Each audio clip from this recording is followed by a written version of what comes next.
오늘 말씀 신명기 13장입니다. 신명기 13장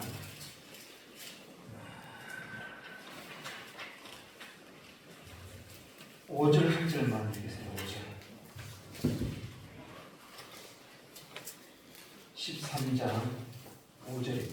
5절 한 절만 같이 읽겠습니다. 같이 읽겠습니다. 5절입니다. 시작. 그런 선지자나 꿈꾸는 자는 죽이라. 이는 그가 너희에게 너희를 애굽 땅에서 인도하며 챙기시며 종되었던 집에서 속량하신 너희의 하나님 여호와를 배반하게 하려 하며 너희의 하나님 여호와께서 내게 행하라 명령하신 도에서 너를 깨어내려고 말하였습니다. 너는 이같이 하여 너희 중에서 아들 제할지니라. 아멘. 성도님들, 우리는 늘 옆에 계신 분한테 이렇게 축복을 빌어주었습니다. 오늘은 이렇게 합시다. 자, 저절 따라하세요. 자기 자신에게 이야기하는 것일 겁니다. 하나님은 당신이 아니죠. 나를 사랑하십니다. 이렇게 보듬어 주십시오. 아니, 보듬어 주십시오. 하나님은 나를 사랑하십니다. 본인 이름 넣어도 됩니다. 하나님은 내 얘기를 사랑하십니다. 어색하죠? 자기 본인 이름으로 되게 어색하죠? 그렇습니다. 오늘 이 자리에 나온 것도 하나님께서 너를 지명하여 불러다니는 내 것이다. 바로 하나님 우리를 사랑하시기 때문에 이 자리에 우리를 불러주신 겁니다. 오늘도 말씀을 통해서 하나님의 음성을 들음으로 통해서 삶 속에 큰 복이 있는 우리 감격계 모든 성도님 됐으면 좋겠습니다. 성도님들, 신앙의 근거가 무엇입니까? 좀 더 구체적으로 말씀드릴까요? 믿음의 근거는 무엇일까요? 성도님들 다 아실 겁니다. 1995년 6월달이죠. 6월달에 서울에 가장 좋은 백화점이 무너졌습니다. 혹시 아시죠? 삼풍 백화점입니다. 단 몇 초 만에 20초 만에 무너졌다고 합니다. 부실공사 때문에 죽은 사람이 500명이 죽었습니다. 600명이 다쳤습니다. 아직까지 이 생각은 아닙니다. 거의 한 달 동안 그 지하에 갇혀 있는 사람 한 달입니까, 두 달입니까? 구해달라고 몸부림을 쳤던 그 모습이 생각납니다. 왜 그렇습니까? 부실공사 때문입니다. 신앙도 마찬가지입니다. 신앙도 한번 우리가 무너지면 확 무너집니다. 왜 그런지 아십니까? 신앙의 기초를 잘 쌓지 않으면 한 번에 확 무너집니다. 어려운 시험이 딱 오잖아요. 신앙에 좀 기초를 잘 쌓는 사람은 물론 넘어져요. 넘어지지만 다시 일어났어. 다시 일어납니다. 괜찮아요. 신앙의 기초가 잘 세워져 있기 때문이에요. 그래서 오늘 본질적인 문제에 대해서 본질적인 이야기를 하려고 합니다. 자, 오늘 성경에 보면은 오늘 제가 읽었던 이 말씀이 바로 신명기 11장 핵심적인 이야기입니다. 핵심적인 이야기. 한번 다시 한번 읽어볼까요? 5절에. 자, 다들 읽지 말고 앞에만 읽어볼게요. 제가 읽어드릴게요. 너희를 애굽 땅에서 인도하여 내시며 종되었던 집에서 속량하신 너희 하나님 여호와 이렇게 말씀을 하고 있어요. 또 10절에 보면 10절에 그는 애굽 땅 종되었던 집에서 너를 인도하여 내신 내 하나님 여호와 이렇게 이야기를 하고 있습니다. 이것이 신명기 13장 핵심들이에요. 핵심들. 이것이 바로 신앙의 근거입니다. 믿음의 근거입니다. 자, 성도님들 잘 아시다시피 이스라엘 백성들이 애굽에서 구원을 얻었습니다. 그 이유가 뭘까요? 구원을 받았습니다. 바로 그예요. 6월절 어린 양 때문입니다. 6월절 어린 양 때문에 홍해를 가르고 갈 수가 있었습니다. 6월절 어린 양 때문에 그 강야 속에서도 버틸 수가 있었다는 거예요. 구름 기둥과 불 기둥으로. 그리고 만나와 메추라기로 하나님께서 늘 공급하셨죠. 바로 구원받은 자만이 누릴 수 있는 혜택이었습니다. 이것이 삶의 기준이 되고 삶의 근본이 되고 삶의 본질이 되기 때문에 우리 신앙생활 하다 보면 자꾸 이 부분을 놓칠 때가 있어요. 자꾸 성경을 교훈적인 것만 찾고, 자꾸 성경에 윤리적인 것만 찾고, 자꾸 성경에 도덕적인 것만 찾고, 좋은 말 있으면 그냥 말씀 듣고 내 감동만 받는 그것만 끝나는 거예요. 성경은요 그냥 감동을만 끝나는 것이 아닙니다. 성경은 이것을 붙들고 삶 속에 적용하며 행하는 삶까지 이어져야 한다는 것이에요. 그런데요 중요한 게 있습니다. 이게 5절에 보면, 자, 너희 하나님 여호와를 배반하게 한다. 자꾸 항상 마귀는 그렇지 않습니까? 마귀는 신앙생활을 잘 하려고 하면은 항상 자꾸 신앙생활을 못하게 만들어요. 저지하게 만들어요. 배반하게 만들어요. 배신하게 만들어요. 여기서 배반이라는 말이 어떤 말이냐? 이 배반이라는 말이 자꾸 옆으로 나간다. 옆으로 빗나간다라는 의미가 있거든요. 배반한다는 말이. 하나님께 나가지 못하도록 어떻게 하는 겁니까? 계속 다른 것을 바라보게 만들어요. 다른 것으로 나가게 만든다는 것이죠. 오늘 이 자리에 우리 성도님 나왔을 때 주위 환경을 보지 마시고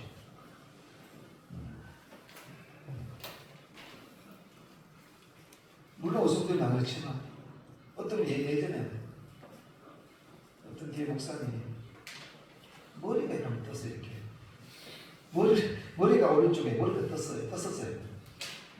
성도님 어떤 성도님이 이 머리가 뜨는 건 뭔가 좀 머리를 좀 이렇게 뭔가 뭐 무술 칠해가지고 내려든지 좀 그것만 보는 게 예전시나.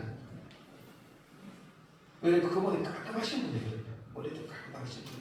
머리가 돼 있으니까 이 집중 안 되는 거예요. 성도님, 저 머리 안 떴죠? 말씀만 집중해야 되는 것이 말씀입니다. 배반하는 것들이 있어요. 자꾸 하나님을 말씀 자꾸 배반시키게 하려고 하는 것들이 있습니다. 그것이 뭐냐? 자, 1절에 봅시다.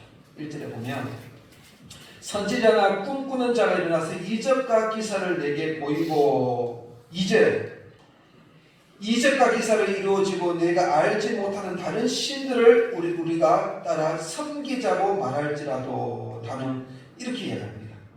이게 무슨 말이에요? 저를 보십시오. 자꾸 이 복음을 붙들며 살지 못하도록 자꾸 만드는 거예요. 바로 이것들, 바로 선지자 꿈꾸는 자, 이런 자들이 자꾸 배반하게 만들고 있다는 겁니다. 누구를 배반하게 만듭니까? 자꾸 하나님을 배반하게 만들고 있다는 것이에요. 여기 이적과 기사를 내게 보이고, 자, 이적과 기사, 이게 뭐 나쁜 것입니까? 아닙니다. 예수님도 이적과 기사를 이 땅에 계셨을 때에 행하셨습니다. 그런데 예수님께서 이적과 기사를 행하는 목적이 무엇입니까? 의미가 있어요. 영적인 의미가 있습니다. 예를 들면 이런 거죠. 우리 잘 아시다시피 나사로가 죽었어요. 예수님께서 빨리 와서 빨리 나사로를 좀 이렇게 치료해 주시면 좋겠는데 예수님께서 빨리 가시지 않았어요. 예수님 딱 도착하니까 나사로가 죽은 지 며칠 됐습니까? 3일 됐어요. 3일. 사람이 3일 정도 되면 냄새가 올라온다 그래요. 썩은 냄새가 올라온다 그래요. 완전 죽은 상태예요. 3일 지나면 완전 죽은 상태를 이야기하는 거예요. 3자는 죽어서 완전하다는 의미가 있거든요. 죽은 거예요. 그때 예수님께서 그 돌무덤을 향해서 뭐라고 얘기하죠? 나사로야, 울면서 나사로야 나오너라. 나사로 나오너라. 그랬더니 나사로가 돌문이 열리면서 나오게 되는 겁니다. 우리는 단순히 예수님 대단하다. 기적을 일으켰구나. 단순하게 그렇게 이적과 기사로만 생각하면 안 된다는 거죠. 거기에 담는 영적인 의미가 뭐냐? 예수님께서 오신 목적이 무엇입니까? 예수님이 이 땅에 와서 십자가에 못 박히고 돌아가시는 이유가 무엇입니까? 다시 살아나는 이유가 무엇입니까? 바로 이거죠. 죽은 자, 죽을 수밖에 없는 영혼을 생명으로 이끌어 가신다. 바로 그 예수님의 하신 목적에 대해서 이야기를 하고 있는 것이, 그것을 그 이적과 기사로 드러나고 있다는 것이에요. 그런데 오늘 성경에는 이게 한번 들어보십시오. 이적과 기사가 문제가 아니고요, 뒤에 나오는 말이 이게 중요합니다. 이적과 기사를 내게 보이고, 이 보인다라는 말이 무슨 말인지 아십니까? 가두어 놓는다는 겁니다. 다시 말하면 이적과 기사만 보게 만든다는 거예요. 오늘날도 마찬가지인 겁니다. 오늘날도 자꾸 우리 성도님들 알지만 뭔가 심리적인 걸 자꾸 추구해요. 뭔가 새로운 거, 심리적인 거.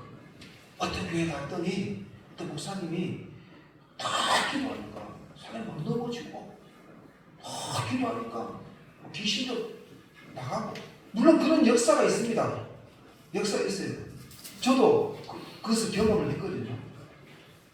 강동교에서 그런 경험을 했어요. 있어요. 지금 아프리카나 이런 데 가면 이런 역사가 일어납니다. 기적의 역사가 일어나요. 근데 그만 쫓아가는 사람이 있어요. 어떤 기도원도요. 기도원도 잘 가셔야 되는데, 기도원도 보면 목사님 밤에 막 넘어지고 이래. 장풍 쏘면 막 넘어지고 이래. 그 역사가 있긴 있습니다. 근데 그것만 이적과 기사를 왜 이렇게 했는지 그 의미는 모른 채 그냥 시비적인 것만 추구하는 거예요. 그거 보고 쫓아가는 거예요. 그것만 보게 만든다는 것이, 그것만 보게 만든다는 것이. 2절에 한번 보십시오. 2절에 너희가 알지 못하는 다른 신들을 우리가 따라 섬기자고 말할지라도 이 말한다. 이 말은요, 그의 다른 공간으로 가게 만드는 것입니다. 하나님과의 깊은 교제가 있는 것이 아니라 다른 것을 바라보고 거기에 교제를 나눈다. 이 공간이라는 것은 하나님과의 깊은 공간이 있는 것이 아니라 다른 공간으로 이동한다는 거예요. 그것만 생각하고 있다는 것이죠. 이것이 바로 이거예요. 하나님의 언약에 대한 불성실한 겁니다. 그것이 바로 마음에 어떤 마음입니까? 악하고 음란한 심성 때문입니다. 그래서 계속 그쪽으로 가고 있는 것이에요. 3절에 보면 너는 그 선지자나 꿈꾸는 자의 말을 어떻게 하지? 뭐라고 얘기하죠? 청종하지 말라 이렇게 말씀을 하고 있습니다. 이어질 말씀이 중요합니다. 이어질 말씀. 자, 3절에 보면 읽어드릴게요. 이는 너희의 하나님 여호와께서 너희가 마음을 다하고 뜻을 다하여 너희의 하나님 여호와를 사랑하는 여부를 알려 하사 너희를 시험하심이니라. 자, 이런 겁니다. 주님의 재림 무렵에 적그리스도가 많이 나타난다고 이야기합니다. 적그리스도와 많은 거짓 선지자가 일어나 기사와 기적을 행하셨는데 어찌하여 이것을 허용하고 있는 것입니다.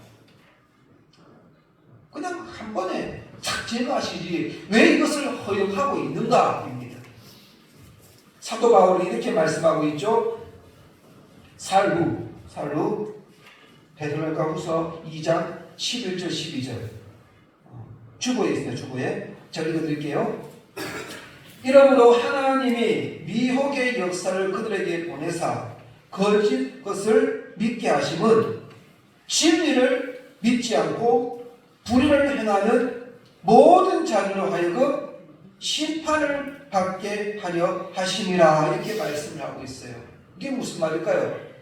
간단하게 이야기하는 겁니다. 참 신자와 가짜 신자를 뭐하기 위해서요? 가려내기 위해서입니다. 무슨 말인지 아시겠어요? 다시 말씀드리겠습니다. 왜 허용하셨느냐? 참 신자와 가짜 신자를 뭐하기 위해서요? 가려내기 위해서입니다. 가려내기 위해서. 예를 들면 이런 거예요. 아까 제가 처음에 제가 말씀드렸지만 우리가 삶 속에서 때로는 좋을 때도 있어요. 때로는 나쁠 때도 있습니다. 우리가 고난이 있을 때에, 아픔이 있을 때에, 어려움이 있을 때에 참 하나님을 찾기 쉽지가 않습니다. 좋을 때는요, 하나님을 찬양합니다 이렇게 이야기를 하지만 뭔가 가정에 불화가 생기면 그럴 때는 어떻게 합니까? 실망하고 낭망하고 넘어집니다. 하나님을 잘 찾지 못합니다. 진짜 그럴 때에 진짜 우리의 삶 속에서 하나님을 바라보지 못하는 그 상황 속에서라도 하나님을 붙들고 사는 것, 이것이 바로 참 성도라는 사실이에요. 우리가 고난을 주는 이유가 무엇입니까? 바로 이겁니다. 그것을 가려내기 위해서입니다. 우리 성도님들, 우리에게 고난이 있을 때 우리 성도님 어떻게 대처해 나갑니까? 하나님을 원망하고 다른 것을 의지하고 다른 것에 그것을 가지고 어떤 문제를 가지고 해결하려고 원하십니까? 이것이 우리에게는 중요한 것입니다. 그리고 요한복음 2장 23절 24절을 한번 볼까요? 요한복음 2장 23절 제가 읽어드릴게요. 6월절에 예수께서 예루살렘에 계시니 많은 사람이 그의 행하신 표적을 보고 그의 이름을 믿었으나 예수는 그의 몸을 그들에게 의탁하지 아니하셨으니 이는 친히 모든 사람을 아심이요. 이게 무슨 말일까요? 예수님께서 많은 기적과 이적을 일으키셨습니다. 그럴 때 많은 사람들이 모였어요. 많은 사람들이 모였습니다.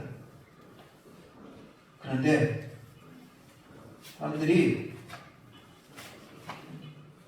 예수님을 의탁하지 않았다는 거예요. 의지하지 않았다는 것입니다. 이게 무슨 말일까요? 처음에는 병이 나기 때문에 믿어요. 예수님을 잘 믿어요. 그런데요, 나중에 그 병이 재발되면 어떻게 됩니까? 재발되면은 배반합니다.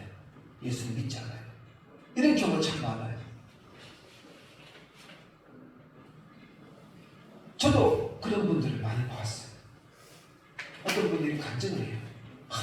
나는 오늘 참 내 안에 고칠 수 없는 질병이 있었는데 이 질병이 하나님께서 고쳐주셨어요. 근데 또 재발된 거예요. 그때 원망합니다. 하나님 어디 계시냐? 성경입니다. 어떤 분은 이런 분이 계세요. 예전에 다니엘 기도 천정아 자매라고 있습니다. 천정아 자매. 이 자매님이 항암 치료만 60번인가요? 70번 항암 치료를 했다고 합니다. 얼마 전에 장민에 돌아가셨어요. 저보다 나이 항상 어려요. 손 쓸 수가 없대요. 머리부터 전부 다 암이 다 퍼졌대요. 그러면서도 간증하러 다녀요. 언제 죽을지 몰라요. 그런 와중에서도 이 자매가 간증할 때 다 웃으면서 이야기해요. 그분 하신 말씀이 이런 말이에요. 그분 하신 말씀이 이래요. 오늘 제가 간증하다가도 죽을 수 있다고 해요. 간증하다가도 죽을 수도 있습니다. 그 고백이 쉽지 않죠. 우선들 이런 믿음의 신앙이 가졌으면 좋겠습니다. 어떤 상황이 와도 우리가 어떤 여건이 있을지라도 내 몸이 큰 질병이 있어도 항상 웃을 수 있는. 왜요? 이 자매가 웃을 수 있는 이유가 무엇일까요? 웃을 수 있는 근거가 어디서 나올까요? 병이 치유되면 얼마나 좋겠습니까? 근데 병이 치유되지 않았어요. 성도님들, 신앙의 근거를 어디에 두어야 합니까? 자, 5절을 다시 한번 볼까요? 5절에 보면, 제가 다시 읽어드릴게요. 너희를 애굽 땅에서 인도하여 내시며 종되었던 집에서 속량하신 너희의 하나님 여호와. 10절, 그는 애굽 땅 종되었던 집에서 너를 인도하여 내신 내 하나님 여호와. 성도님들, 우리가 인생 속에서 이 말씀이 우리의 모든 삶의 믿음의 근거가 됐으면 좋겠습니다. 이것이 바로 복음이에요. 복음.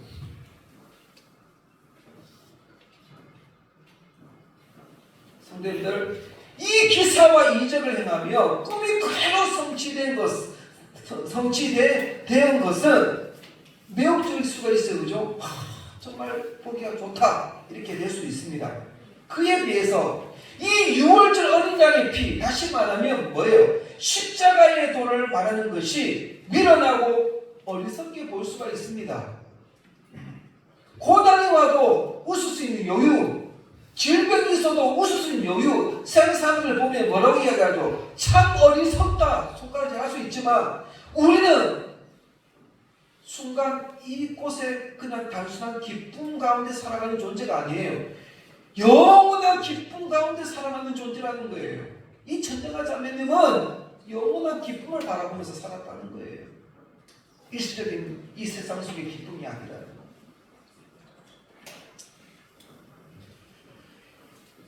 (6절을) 한번 볼까요? 6절 한번 봅시다. 오늘 보면 6절. 내 어머니의 아들 곧 내 형제나 내 자녀나 내 품의 아내나 너와 생명을 함께하는 친구가 가만히 너를 깨어 이르기를 너와 내 조상들이 알지 못하는 다른 신들을. 자, 이게 무슨 말일까요? 제가 보십시오. 성도님들, 우리가요, 저도 그렇습니다. 저도 잘한 건 아니에요. 저도 잘한 건 아닙니다만, 가장 가까운 사람들이 가장 근처에 있는 사람들이 참 힘들게 할 때가 많아요. 그 사람 때문에 참 시험을 들 때가 많아요. 때로는 그 사람 때문에 신앙을 저버릴 때가 많다는 것이에요.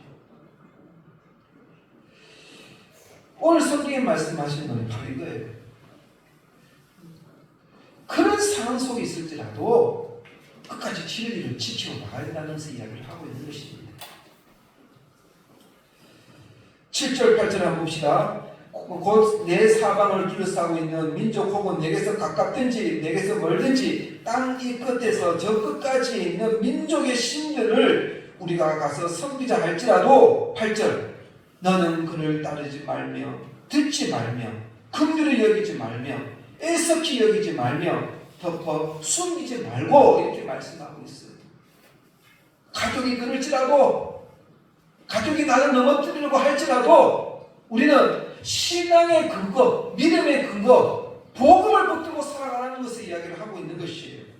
그 성경에 많은 예가 있습니다. 아담 제일 옆에 있던 누굽니까? 자기 부인 때문에 넘어졌잖아요. 하와 때문에 넘어졌잖아요. 또 아브라함은 2번이나 자기 부인을 팔아먹은 사람이에요. 아비멜렉에게, 또 애굽 왕에게 자기 살려고 자기 부인을 왕한테 준 거예요. 또 성도 아세요? 요셉 참 시험을 많이 당했지 않습니까? 누구 때문에? 형들 때문에. 구덩이에 집어넣고 자기들은 뭐합니까? 밥을 먹고 있는 거예요. 자기 동생은 구덩이 속에서 배가 고파서 힘들어가고 있는데 자기들은 옆에서 뭐합니까? 밥을 먹고 있다는 것이. 우리 성도 잘 아시죠? 베드로. 예수님께서 내가 이 땅에 오신 목적이 나는 죽기 위해서다. 그랬더니 베드로가 뭐라고 합니까?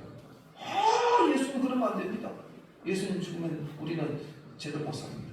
그럴 때 예수님 뭐라고 하죠? 사탄아 물러가라. 가장 사랑하는 제자들이 공격을 하고 있는 거예요. 성도님들 6절에 보면 이런 말씀이 있습니다. 너와 내 조상들이 알지 못하던 다른 신들.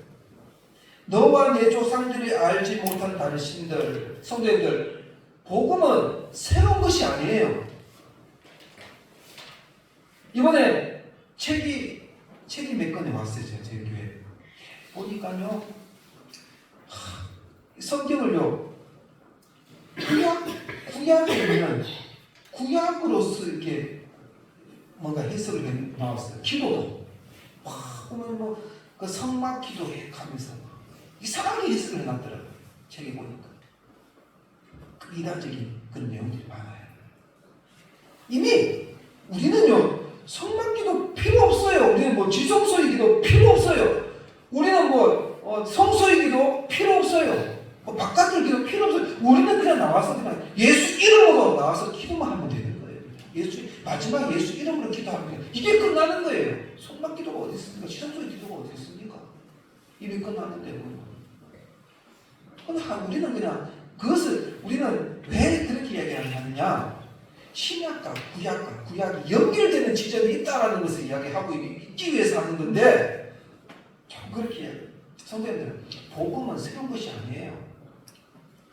옛날에도 있었습니다. 고전적인 것입니다. 자, 로마서 1장 2절입니다. 제가 읽어드릴게요. 로마서 1장 2절. 이 복음은 같이 읽읍시다. 시작. 이 복음은 하나님이 선지자를 통하여 그의 아들에 관하여 성경에 미리 마신 것이다. 이거예요, 이거. 선지자들이 통하여 계속 예레미야가 이야기하는 것이 뭐예요? 이사야가 이야기하는 건 뭐예요? 복음이에요, 복음. 왜 자꾸 이스라엘 왕들이 무너집니까? 왜 백성은 무너집니까? 복음의 근거를 붙들지 않고 살기 때문에 무너지는 거예요. 교회가 왜 무너집니까? 성도님들이 왜 무너집니까? 목사들이 왜 무너집니까? 자꾸 핵심적인 이 복음의 근거가 자꾸 무너지니까 그렇게 되는 거예요. 자꾸 새로운 것을 찾으려고 하는 겁니다. 요즘 유튜브 잘 나오지 않습니까? 유튜브 보면 전문 설교 우선 듣는 거 좋습니다. 근데 자꾸 우리가 설교를 듣는 거 중요하지만 자꾸 새로운 거 없습니다. 아니 제 소가 좋단 말이 아니에요. 근데 항상 우리는 기준은요, 항상 본질적인 것을 보고 설교를 드려야 된다는 것이에요.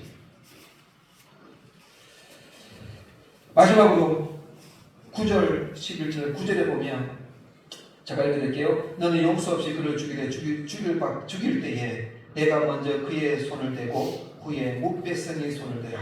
12절. 그리하면 온 이스라엘이 어떻게 되고 이야기합니까? 듣고 두려워하여 이 같은 악을 다시는 너희 중에서 행하지 못하리라. 이렇게 말씀을 하고 있어요. 누가 손을 대신다고 말씀하십니까?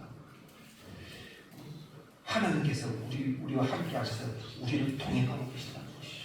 그래서 우리는요, 아까 돌 치라고 하는데 그 돌을 우리가 항상 우리는 그걸 생각해요. 왜 우리가 자꾸 세상에 거짓 선지자들이 행하는 그런 이적과 기사를 믿고 행하는 내 자신에 대해서 늘 우리는 돌을 쳐야 돼요. 무슨 말이냐? 그리고 교회 안에 있는 우리 교회는 아니지만 불평, 불만, 그걸 듣고 믿고 행하는 자꾸 내 자신에 대해서 돌을 쳐야 돼요. 내가 바르게 해. 복음을 근거로 붙들고 있는가? 항상 우리는 그것을 점검해야 된다는 것이죠. 성도님들 한 주간 살아갈 때에 복음의 복음. 우리는 믿음의 근거는 복음입니다. 복음 안에서 한 주간 믿음으로 살아가는 저 여러분 되시기를 간절히 원합니다. 기도하겠습니다.